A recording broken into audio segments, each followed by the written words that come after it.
Bonjour, je suis Cathy, créatrice et animatrice du podcast My Polyglot Life en français et coach NeuroLanguage. En général, j'aide des adultes qui apprennent le français et veulent atteindre un niveau avancé, mais aussi des adultes francophones qui veulent améliorer leur communication en anglais. Mais cette année, j'ai décidé de faire une pause pour me confronter à un nouveau challenge, enseigner l'anglais au Japon dans le cadre du JET programme. Dans cette saison du podcast, la 5e, je partage avec toi des moments de ma vie ici et les réflexions que ça m'inspire. Je vais parler de l'école japonaise, d'éducation, de la vie d'expatrié et de la culture japonaise et aussi de mon propre apprentissage de la langue. Bonne écoute! Bonjour, en ce mois de février, ce sont des thèmes en rapport avec l'histoire qui m'inspirent. Pour ce premier épisode, le déclencheur a été la mort de Robert Badinter, un avocat et homme politique français dont la bataille la plus célèbre est celle qui a conduit à l'abolition de la peine de mort en France en 1981. En lisant les articles consacrés à ce combat, j'ai été admirative de la ténacité de cet homme face à une opinion publique défavorable. Ça m'a fait penser à une autre loi symbolique du XXe siècle, portée, celle-là, par une femme, Simone Veil, qui a donné son nom à la loi Veil qui a légalisé l'avortement en France en 1975. L'avocate Gisèle Halimi a également grandement contribué à ce combat. Je vais donc parler des deux femmes aujourd'hui.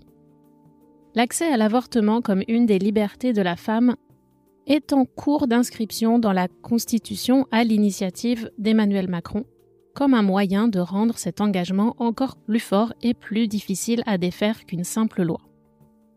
Les sénateurs sont toutefois mesurés sur l'utilité d'une telle inscription à la Constitution. Premièrement, le président du Sénat s'est exprimé en disant que l'avortement est peut-être pas menacé, donc est-ce qu'on a vraiment besoin de l'inscrire dans la Constitution ? Et deuxièmement, si cet article de loi passe, cet amendement à la Constitution passe, ils ont refusé de caractériser le droit à l'avortement comme un droit fondamental, au même titre que l'impossibilité de la peine de mort, et ils veulent plutôt le considérer comme une liberté, donc en faisant disparaître le mot « droit » du texte proposé par les députés. L'idée est de rendre plus difficile un retour en arrière, comme on le voit aux États-Unis, en Pologne, en Argentine et d'autres pays. C'est toujours possible de modifier une constitution ou d'en créer une nouvelle, mais c'est plus difficile qu'une simple loi. Certes, le président du Sénat ne voit pas l'intérêt dans l'immédiat, mais on voit à quel point ça peut changer vite, donc moi je dis ça coûte rien de l'inscrire dans la Constitution. En tant que femme, ça me rassure un petit peu, au moins de faire cet effort. Dans le titre de cet épisode, je cite aussi la loi dite du mariage pour tous, qui a autorisé le mariage pour les couples du même sexe, mais ça j'en parlerai plus dans le prochain épisode, qui s'inscrira dans la thématique du mois de l'histoire des Noirs. C'est un concept nord-américain qui n'existe pas en France, mais qu'on devrait importer, parce que c'est bien plus important d'importer ce genre de choses que d'autres trucs qu'on a adoptés récemment, comme la Saint-Valentin ou Halloween. Bref, ces articles sur Robert Badinter ont déclenché chez moi une réflexion plus large sur le rôle significatif que peuvent avoir des individus sur l'évolution de la loi et du progrès social. En effet, encore aujourd'hui, l'abolition de la peine de mort n'est pas l'opinion la plus majoritaire dans la société. Beaucoup de Français seraient favorables à un retour de la peine de mort. Donc ça m'a intéressée de voir comment ces personnes se sont battues pour défendre les points de vue les plus progressistes en matière de droits humains, certes soutenus par leurs gouvernements respectifs, de droite ou de gauche. Ici, il n'y a pas de rapport avec l'orientation politique, mais contre l'opinion publique et des groupes conservateurs influents. On sait tous et toutes à quel point certains individus peuvent défaire rapidement des droits sociaux durement acquis, on a tous des exemples en tête. Alors aujourd'hui, je veux te raconter 2 événements positifs de l'histoire de France du XXe siècle. Parce que si on se demande parfois pourquoi on vote, ces moments nous le rappellent. On vote pour élire des gens qui façonneront notre mode de vie, en bien ou en mal.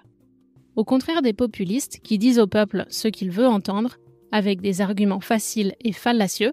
Fallacieux, ça veut dire trompeur, des arguments simplistes ou mensongers. Les personnalités politiques qui ont à cœur l'avancement des droits humains doivent nous persuader de lutter contre nos instincts primaires et contre les normes issues d'un système de domination que nous avons intériorisé. C'est une tâche bien difficile, mais nous pouvons y tirer de l'inspiration pour continuer ce combat au quotidien, à notre échelle, car sans notre soutien, ces personnalités ne pourraient pas mener à bien leur projet. J'ai utilisé une intelligence artificielle pour préparer cet épisode, en particulier pour obtenir un résumé des étapes de l'adoption des 2 lois dont je vais parler. J'ai utilisé Copilot, l'IA de Bing, moteur de recherche de Microsoft, qui utilise GPT-4, la dernière version du modèle créé par OpenAI, et qui donne des liens vers ses sources. Tu pourras les trouver dans les notes de l'épisode. Si tu prépares un test comme le DELF B2 ou le DALF C1, C2, c'est un outil pratique que tu peux utiliser dans ta préparation pour trouver du vocabulaire, des idées et des exemples sur un thème populaire de l'examen.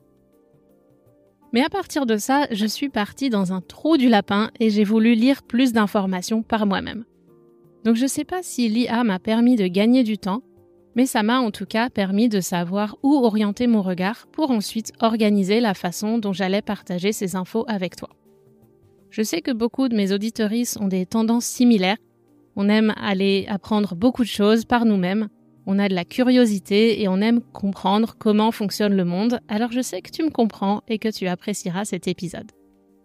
Comme d'habitude, tu peux retrouver la transcription sur mon site français.mypolyglotlife.com et n'oublie pas de t'inscrire à la newsletter pour recevoir des infos, des conseils et des petits mots de ma part chaque semaine.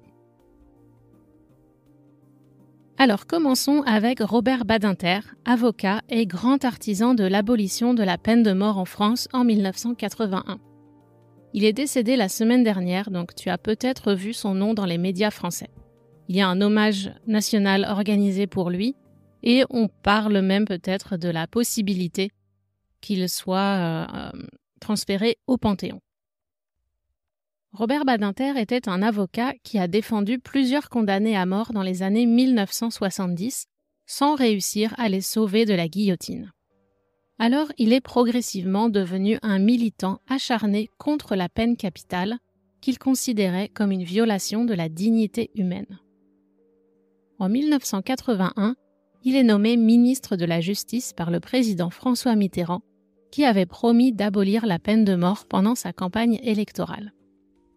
Il présente alors un projet de loi visant à supprimer la peine de mort du Code pénal français. Le projet de loi est adopté par l'Assemblée nationale le 18 septembre 1981, puis par le Sénat le 30 septembre 1981. Robert Badinter a ensuite continué son combat pour l'abolition de la peine de mort au niveau international, en tant que président du Conseil constitutionnel, puis comme sénateur et membre du Conseil de l'Europe. Il est reconnu comme l'un des principaux artisans de l'abolition de la peine de mort dans le monde. L'opinion publique était majoritairement favorable au maintien de la peine de mort en 1981, malgré l'engagement du président François Mitterrand et du garde des Sceaux Robert Badinter à l'abolir. Selon un sondage Ipsos de décembre 1980, 61% des Français interrogés se disaient pour la peine de mort. Et comme je t'ai dit, aujourd'hui les chiffres sont encore très élevés. Le projet de loi présenté par Robert Badinter a suscité de vifs débats au Parlement et dans la société, mais il a finalement été adopté par une large majorité des députés, 369 voix pour, 113 contre et 5 abstentions, le 18 septembre 1981. Il a fallu plusieurs années pour que l'opinion publique se fasse à l'idée de l'abolition de la peine de mort, sous l'influence de la mobilisation des associations, des médias et des intellectuels. Aujourd'hui, la peine de mort est interdite par la Constitution française et par la Convention européenne des droits de l'homme, donc ce serait très difficile de revenir sur cet article de la Constitution, même si l'opinion publique le réclame. Difficile mais pas impossible, comme je l'ai dit tout à l'heure aussi. Alors, en faisant quelques recherches pour cet épisode, je me suis demandé quelles étaient les méthodes employées pour donner la mort aux condamnés en France. je partage mes trouvailles pour que tu puisses briller en société avec quelques fun facts, ou funestes facts en l'occurrence. La plus célèbre est d'ailleurs l'une des 2 seules méthodes possibles après la Révolution française et jusqu'en 1981, était la décapitation par la guillotine. Comme le roi Louis XVI, qui est l'exemple le plus connu. Décapiter, c'est couper la tête, formé du préfixe « dé », enlever, et « caput », qui est du latin pour le mot « tête ». La décapitation en place publique, c'est intense, spectaculaire. Et avec notre regard d'aujourd'hui, ça paraît plus cruel qu'une injection létale administrée en privé dans un établissement pénitentiaire. Ça, c'est une prison. Mais l'adoption de cette méthode relève en fait d'une recherche d'équité, selon les idéaux de la Révolution française. La Révolution, ce sont certes les droits humains, mais il ne faut pas oublier la période de la terreur et les nombreuses exécutions pour des motifs plus ou moins valides. C'est vraiment pas une période très glorieuse de notre histoire. Bref, pendant l'Ancien Régime, la monarchie avant la Révolution de 1789, et ici je vais citer les informations trouvées sur le site viepublique.fr, le lien est dans les notes de l'épisode, les modes de mise à mort étaient plus nombreux. La potence, donc ça c'est quand on pend, la pendaison, bûcher, où on va brûler les corps, la roue, l'écartèlement, l'ébouillantage et la décapitation à l'épée. Plein de méthodes très joyeuses pour administrer la mort. Sachant que la décapitation à l'épée était réservée aux nobles. Mais le bourreau n'était pas toujours adroit et infligeait souvent d'inutiles souffrances aux condamnés. Cette inégalité jusque dans la mort choquait les révolutionnaires. Donc, en octobre 1789, à l'appui d'un projet de réforme du système pénal, le docteur Joseph Ignace Guillotin, a député à l'Assemblée nationale constituante, prôna l'égalité des peines, quel que soit le rang et l'état du coupable. Le 1er décembre 1789, il proposa qu'en cas de peine de mort, je cite, « la décapitation fut le seul supplice adopté et qu'on cherchât une machine qui pût être substituée à la main du bourreau. » Tu noteras l'emploi des passés simples qui s'employaient encore couramment à l'époque. Donc, on voulait chercher une machine qui pouvait remplacer la main directement du bourreau. Son projet d'article relatif à la peine de mort était ainsi rédigé. Le supplice sera le même, quelle que soit la nature du délit. Le criminel sera décapité. Il le sera par l'effet d'une simple mécanique. Donc, M. Guillotin a donné son nom à la guillotine, et avec la guillotine, l'exécution devient plus clinique. C'est une machine et non la main d'un homme qui donne la mort, même s'il faut bien une intervention humaine pour détacher la lame qui va s'abattre sur le cou du ou de la condamnée. Par contre, c'est souvent organisé en public. J'imagine qu'on comptait sur l'effet dissuasif, mais aussi pour la symbolique de l'opprobre public. L'opprobre, c'est un état d'avilissement, d'abjection. C'est une cause de honte pour un individu et celles et ceux qui portent son nom, car la mauvaise conduite ne peut rester secrète. Régulièrement, des voix s'élèvent en France, en particulier venant de l'extrême droite, pour demander le retour de la peine de mort, en particulier dans les cas de terrorisme et de meurtre d'enfants. Or, quand on lit le discours de Robert Badinter à l'Assemblée nationale, on se rend compte que l'effet dissuasif ne fonctionne pas. Tout d'abord parce que les personnes, soyons honnêtes, dans la très grande majorité des cas, ce sont des hommes, qui commettent les crimes punis par la peine de mort, ne sont pas effrayés par la perspective de la peine capitale, qui est le surnom de la peine de mort. Premièrement, il cite le cas des terroristes. À cette époque, on était encore proche de la guerre d'Algérie, donc c'est de ces terroristes qu'il parle. En effet, les terroristes sont prêts à mourir pour leur cause. Une sorte de martyr. D'un autre côté, les meurtriers d'enfants agissent souvent sous l'effet de pulsions et au moment de commettre leurs crimes ne pensent même pas au châtiment qu'ils risquent. Et il oppose à cela les personnes coupables de crimes graves mais d'une autre nature et prémédités, réfléchis, et il souligne que dans les cas de ces meurtriers-là, ça ne relève en général pas de la peine de mort pour diverses raisons. Il y a donc là une inégalité de traitement et une inefficacité de la peine de mort. D'un autre côté, sur le plan moral, dans une France encore très catholique et pratiquante à l'époque, il pointe du doigt la responsabilité morale des humains du XXe siècle. La loi du talion, œil pour œil, dent pour dent, la vengeance personnelle est une pratique d'un autre temps. La justice a été inventée pour remédier à cela. Par ailleurs, Dieu seul peut décider quand notre vie est finie. Ce n'est pas à un humain de décider du sort d'un autre homme, dit-il. Quelques années avant, il avait essayé d'empêcher un homme d'être envoyé à l'échafaud en plaidant qu'il n'avait pas porté les coups mortels, mais ça n'avait pas fonctionné, le jury avait quand même condamné cet homme. Dans son plaidoyer pour l'abolition, il s'est donc focalisé sur la dimension morale de la peine de mort, plus que sur la dimension judiciaire ou technique. Sachant qu'on est en France et qu'on aime les débats philosophiques, c'est pas si surprenant que ça au final.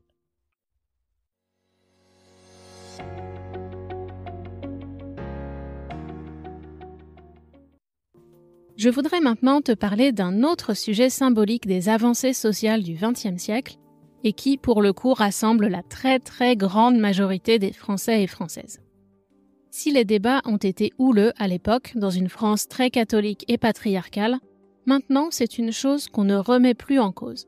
Mais comme on le voit dans d'autres pays, c'est tout de même un droit fragile qu'il faut protéger. Je veux parler de l'avortement et de la loi Veil de 1975.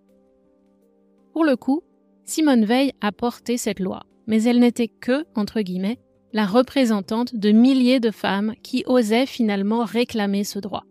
Elle est arrivée sur la fin du processus. Il y a eu plusieurs étapes importantes qui ont mené à l'adoption de la loi, toute partie de la société civile sous la forme de manifestes. Et de manifestations aussi. Un manifeste, d'après la fiche Wikipédia, est une déclaration écrite et publique par laquelle un gouvernement, un parti politique, une association, un collectif, un courant artistique ou une personne expose un programme d'action ou une position, le plus souvent politique ou esthétique. On a vu des manifestes dans le domaine de l'art, par exemple. En l'occurrence, les manifestes au sujet de l'avortement s'apparentaient à des pétitions réclamant que l'avortement cesse d'être un délit, aussi bien pour les femmes qui y avaient recours que pour les personnes les aidant à avorter. Médecins, faiseuses d'anges, ça c'est le nom poétique pour ces femmes spécialistes des procédures d'avortement clandestin, et toute autre personne complice de ce délit. La dépénalisation de l'avortement en France a été un processus progressif marqué par plusieurs événements clés. Tout le monde s'accorde à dire que la légalisation de la contraception en 1967 a été la première étape vers la dépénalisation de l'avortement. En effet, c'était un premier pas pour les femmes vers le contrôle de leur propre corps. À mon avis, on peut même remonter encore plus loin. 2 ans plus tôt, à la loi qui a autorisé les femmes à travailler sans avoir à obtenir le consentement de leur mari et qui les autorisait à ouvrir un compte en banque à leur nom. En effet, jusqu'en 1965, les femmes mariées n'avaient pas le contrôle de leur propre argent. Et je pense que ce facteur a été décisif dans les avancées du droit des femmes qui ont suivi. En effet, sans argent, on ne peut rien faire. L'accès à une certaine autonomie financière a donné aux femmes une plus grande marge de manœuvre et la capacité de prendre les risques nécessaires pour s'opposer petit à petit aux règles du jeu du patriarcat. Si tu veux en apprendre plus sur cette époque, les années 1960, je te conseille le livre et le film adapté de ce roman autobiographique d'Annie Ernaux intitulé L'événement, paru en 2000. Ça raconte l'histoire de l'avortement clandestin de l'autrice. Cependant, à l'époque, Annie Ernaux n'a pas été jusqu'à signer le manifeste des 343 en 1971. Voici ce qu'elle explique. Elle était mariée à un cadre. Donc, un cadre, c'est une personne qui est dans le management d'une entreprise ou d'une administration. Et pour elle, déclarer publiquement avoir avorté aurait eu l'effet d'une bombe. Ça aurait eu trop d'impact sur sa vie et celle de sa famille.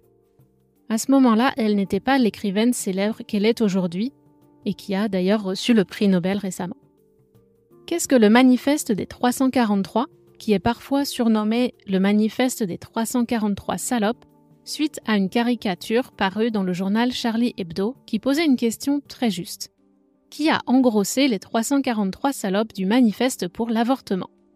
Alors engrosser quelqu'un, c'est un terme un peu vulgaire pour dire mettre quelqu'un enceinte, donc faire un enfant à une femme, et salope, Tu connais probablement ce mot déjà.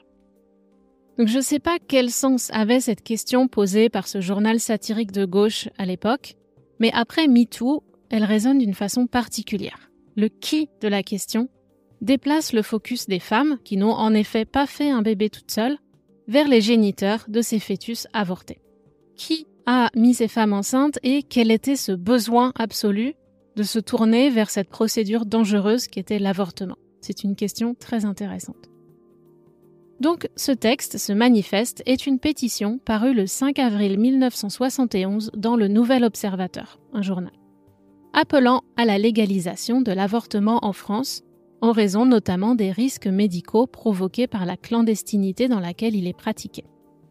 Parmi les figures les plus célèbres des signataires, Simone de Beauvoir et Gisèle Halimi, deux figures intellectuelles majeures du XXe siècle. Le texte est très court. Je vais te le citer ici. Donc ça commence comme ça. 1 million de femmes se font avorter chaque année en France. Elles le font dans des conditions dangereuses en raison de la clandestinité à laquelle elles sont condamnées. Alors que cette opération, pratiquée sous contrôle médical, est des plus simples, on fait le silence sur ces millions de femmes. Je déclare que je suis l'une d'elles. Je déclare avoir avorté. De même que nous réclamons le libre accès aux moyens anticonceptionnels, nous réclamons l'avortement libre. Et donc ce texte était suivi des signatures de 343 femmes. Donc un texte très court, très simple, mais dans les faits, il expose les signataires à des poursuites judiciaires, car elles reconnaissent avoir participé à un délit, une activité illégale.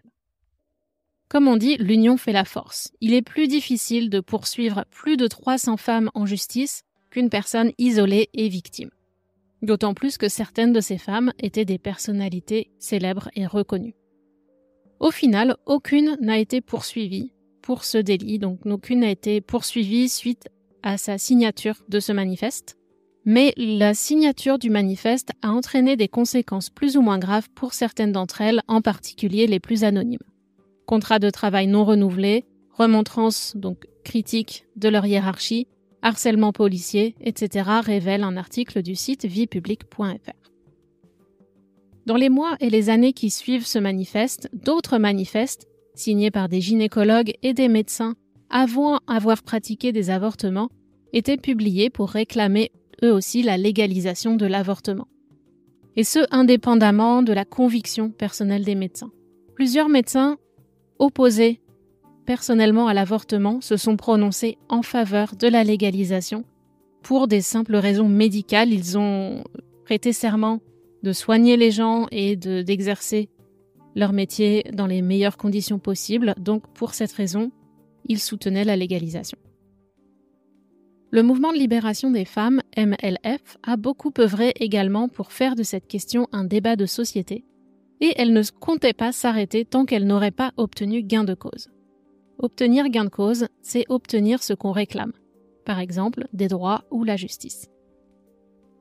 En 1972, ce sont les procès de Bobigny et la défense enflammée de Gisèle Halimi qui font avancer les débats.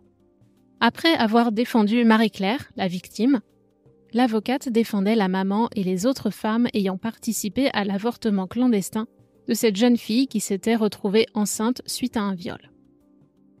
Comme Robert Badinter quelques années plus tard, elle n'est pas restée sur le terrain purement juridique, mais elle a fait un procès à la loi et aux institutions injustes du pays. Au-delà des risques pour la vie des femmes lors des avortements clandestins, Gisèle Halimi explique que les femmes les plus favorisées, ayant de l'argent, pouvaient aller se faire avorter à l'étranger ou payer pour faire la procédure par un médecin, dans de bonnes conditions d'hygiène. Tandis que les plus pauvres devaient le faire avec des méthodes archaïques et extrêmement risquées. Là où l'influence de Gisèle Halimi s'est peut-être révélée cruciale dans ce procès, c'est dans le choix de la stratégie.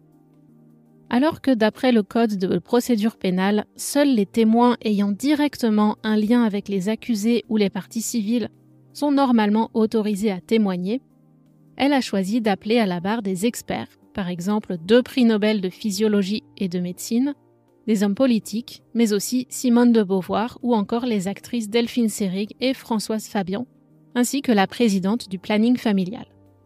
Elle a permis à ce procès de ne pas être celui d'un groupe de femmes, mais bien le procès de la loi en elle-même, et ainsi une possibilité de faire bénéficier toutes les femmes d'un verdict qu'elle espérait favorable.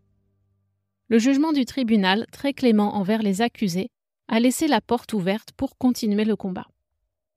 En 1974, après son élection, le président de droite Valéry Giscard d'Estaing a chargé sa ministre de la Santé, Simone Veil, de proposer une loi pour légaliser l'avortement. Simone Veil, alors ministre de la Santé, est ainsi devenue la porte-drapeau et la voix des femmes dans cette lutte. Son discours à l'Assemblée nationale a marqué les esprits et les députés ont adopté la loi par 284 voix contre 189. Malgré les attaques personnelles et politiques, elle a défendu avec conviction le droit des femmes à choisir. Je vous mets en lien vers, là encore, le site viepublique.fr qui publie une BD sur l'adoption de la loi Veil. Si l'histoire de France et les moments importants de la République française t'intéressent, je te recommande vivement cette sorte de blog alimenté par, je cite leur page Qui sommes-nous, une équipe de rédacteurs passionnés par les questions citoyennes et spécialisés dans les politiques publiques, qui s'appuient principalement sur des sources publiques, rapports, statistiques, textes législatifs et réglementaires, décisions des hautes juridictions, etc., et qui dépend de la direction de l'information légale et administrative rattachée au service du Premier ministre. C'est vraiment un bon complément de Wikipédia.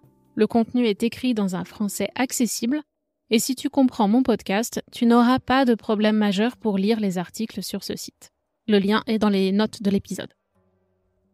Et c'est sur ce site que, en fouillant un peu plus loin, je suis tombée sur un article, le lien est dans les notes, qui révèle que la loi qui a rendu légale la contraception, portée celle-ci par un homme, Lucien Neuwirth, ou Neuwirth, je ne sais pas comment on prononce, était en fait une tentative pour éviter d'en arriver à la légalisation de l'avortement. L'idée était que la contraception, en permettant d'éviter un certain nombre de grossesses non désirées, rendrait l'avortement obsolète. Donc, c'était pas une loi si progressiste que ça au final, mais plutôt encore une volonté de résister à plus de progrès social. Le plan n'a pas fonctionné comme prévu, l'avortement répondant à des besoins différents de la contraception, mais ça, ces messieurs n'en étaient peut-être pas conscients. Donc voilà, en conclusion, ces quelques moments où les gouvernements ont réellement à cœur de porter des réformes allant vers plus de justice sociale et d'égalité sans discrimination, nous rappellent pourquoi notre vote est important. Quand on regarde les vies de ces personnalités, on se rend compte qu'elles ont été marquées par des événements historiques tragiques et portant atteinte à la dignité de certains hommes et femmes. La colonisation et la guerre d'Algérie pour Gisèle Halimi, le nazisme pour Robert Badinter et Simone Veil, qui ont tous deux perdu des proches dans les camps d'extermination. Est-ce que ça a eu un impact sur leur détermination à se battre contre les injustices et pour le respect de la dignité de tous les êtres humains ? Je ne sais pas. Mais ça montre à quel point nous avons besoin de faire de la place aux personnes issues de minorités et ou ayant vécu des situations non privilégiées. Le type de situation qui amène à se questionner sur le sens de la vie, la justice sociale et les relations entre les membres du genre humain. Et même aujourd'hui, on pourrait ajouter entre les humains et la planète, l'environnement. On ne peut pas dire que ce soit une priorité pour Emmanuel Macron au moment de nommer des ministres aux postes les plus influents du gouvernement. J'avoue que les projets portés en ce moment par les partis politiques français ne sont pas réjouissants. Et on ne peut pas dire que la réforme des retraites, dans la façon dont elle a été menée sans concertation, si tu sais pas de quoi je parle, tu peux écouter l'épisode que j'y ai consacré, et la nouvelle loi immigration, dont j'ai pas encore parlé mais je le ferai peut-être dans le futur, dont une grande partie a d'ailleurs été invalidée par le Conseil constitutionnel car jugée contraire aux articles de la Constitution. Donc tous ces projets, ces réformes portées par le gouvernement Macron ne sont pas vraiment des avancées en matière de droit social. Enfin, pas du tout d'ailleurs, des avancées en matière de droit social. Et les attaques portées aux associations féministes de défense des personnes trans ou contre les migrants et ceux qui les aident sont inquiétantes. Je t'invite à regarder dans les liens des notes de l'épisode le procès de Cédric Herrou et un article du site La CIMAD. Et c'est ça qui fait mal au cœur et qui me rend critique de la France, c'est que derrière la vitrine de championne des droits humains, la réalité est tout autre Et être conscient et consciente de ça nous rappelle qu'il faut continuer à exiger plus de nos gouvernements. Donc si tu regardes les Jeux Olympiques de Paris cet été, Paris 2024, je t'invite à te renseigner sur les conditions, sur tout ce qui se passe autour de ces Jeux Olympiques, sur les étudiants qui ont été chassés de leur logement avec des solutions de remplacement très très limites pour faire de la place pour accueillir les touristes pendant les Jeux Olympiques, la question des transports en commun. Il y a vraiment des choses autour de ces Jeux Olympiques qui sont questionnables et donc je t'invite à te renseigner à ce sujet. Et en attendant, je te dis à très bientôt dans My Polyglot Life en français. Ciao, ciao! Voilà, si vous aimez ce podcast, n'oubliez pas de vous abonner et d'en parler autour de vous. Et je vous dis à très bientôt sur My Polyglot Life en français.